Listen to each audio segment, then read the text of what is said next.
ప్రార్థన చేయము యాజకుల్ని.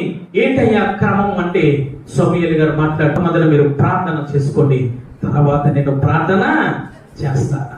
ప్రజలు చేసింది అదే, మేము పాపములు ఒప్పుకున్నాము కానీ మా పక్షాన నువ్వు కూడా ప్రార్థన చేయమని వారిని వేడుకుంటూ ఉన్నారు. ప్రార్థన చేసుకోకుండా ఆ ఉపవాసం ఏదో యాజకులుగా మీరే ఉండండి అయ్యా, ఆ బాధ ఏదో మీరే పడండి అయ్యా, ఆ కన్నీరేదో మీరే కాచండి, ఆ పాపాలేయో మీరే ఒప్పుకోండి మా పక్షానని చెప్పి వచ్చి ప్రార్థన చేయించుకుంటూ ఉన్నా. ఏమి జరుగుతుందో తెలుసా? యాజకులు ప్రార్థన విని దేవాంతి దేవుడిని స్వస్థపరుస్తూ ఉన్నా.